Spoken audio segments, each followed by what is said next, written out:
नमस्कार, जय महाराष्ट्र. मी डॉक्टर नीलम गोरे. मी शिवसेनेची नेता आहे.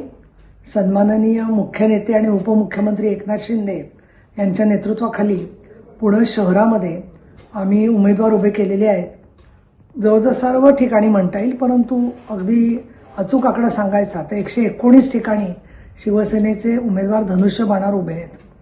बऱ्याचशा ठिकाणी आम्ही पॅनेल पूर्ण प्रभागात झालेली आहेत, तर काही ठिकाणी 2 किंवा असे सुद्धा उमेदवार आहेत. आणि एक वस्तुस्थिती आहेच की केंद्रामध्ये आणि राज्यामध्ये आम्ही भारतीय जनता पक्षाबरोबर NDAच्या मध्ये सहभागी होतो. तर महाराष्ट्रामध्ये गेल्या वर्षी झालेल्या विधानसभा निवडणुकीच्या मध्ये आम्ही शिवसेना, भारतीय जनता पक्ष, रिपाई यांची महायुती होती. परंतु पुणे शहरामधल्या निवडणुकांमध्ये आम्हाला सन्माननीय जागा आणि आम्हाला हव्या त्या जागा न मिळाल्यामुळे आम्ही शिवसेना आणि भाजपची युती होऊ शकली नाही. परंतु शिवसेना म्हणजे सुरक्षितता, शिवसेना म्हणजे मराठी माणूस, शिवसेना म्हणजे राष्ट्रीयत्व, हे हिंदू हृदय सम्राट शिवसेना प्रमुख बाळासाहेब ठाकरे यांनी जे दिलेले विचार आहेत, जे विचार धर्मवीर आनंदजी दिघे यांनी पुढे नेले आणि माननीय एकनाथजी शिंदे यांनी अगदी ही निवडणूक जरी महानगरपालिकेची असली तरीसुद्धा पहलगाममध्ये झालेल्या हल्ल्यामधल्या पुण्यातल्या सामान्य बांधवांना मदत करण्यापासून ते महाराष्ट्रातल्या अडकलेल्या प्रवाशांना तिथून सोडवण्यापर्यंत मदत केलेलीच आहे. त्याचबरोबर जेव्हा पुण्यामध्ये पूर आला किंवा पुण्यावरती संकट आलं, चांदणी चौकामध्ये वाहतुकीची कोंडी झाली, मुंबई पुणे मिसिंग लिंक करून त्याची वेळ कमी करून सुरक्षित प्रवास करण्याच्या संदर्भात निर्णय करण्याची वेळ आली. या सगळ्या गोष्टी माननीय एकनाथजी शिंदे यांनी केलेल्या आहेत. पुणे शहराच्या मध्ये मेट्रो असेल, त्याचबरोबर पायाभूत सुविधा असतील, यांच्यासाठी जरी काम झालं असलं तरीसुद्धा हे श्रेय जे आहे ते काही ठराविकच लोक स्वतःकडे घेण्याचा प्रयत्न करत आहेत, म्हणजे उदाहरणार्थ भारतीय जनता पक्ष. परंतु एकनाथजी शिंदे हे मुख्यमंत्री असताना जे निर्णय घेतलेले आहेत ते फक्त निर्णय घेतले गेले नाहीत, तर त्यांनी तेव्हा अंमलबजावणी पण अनेक निर्णयांची केलेली आहे.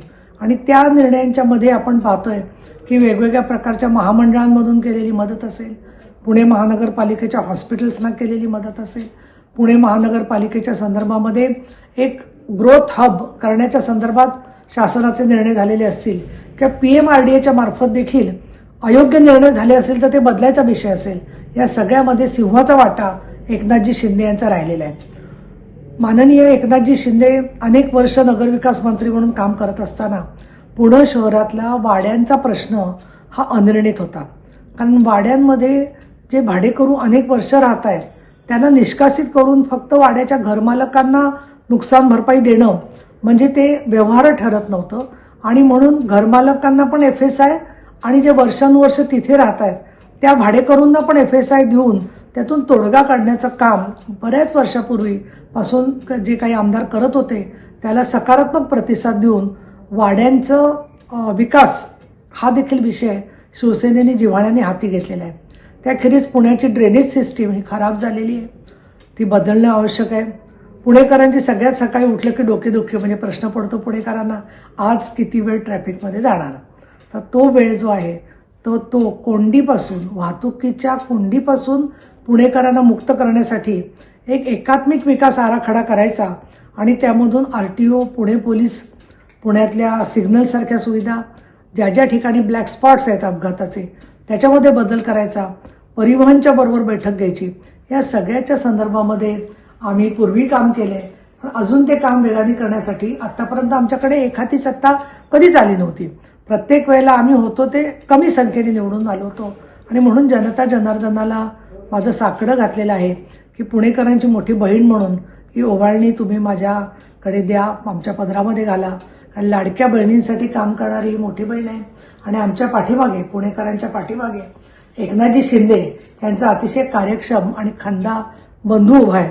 आणि म्हणून शिवसेनेच्या धनुष्यबाणाला आपण पुणे शहरामध्ये घवघवीत यश देऊन निवडून द्या, अशा प्रकारचं मी आपल्याला आवाहन करते.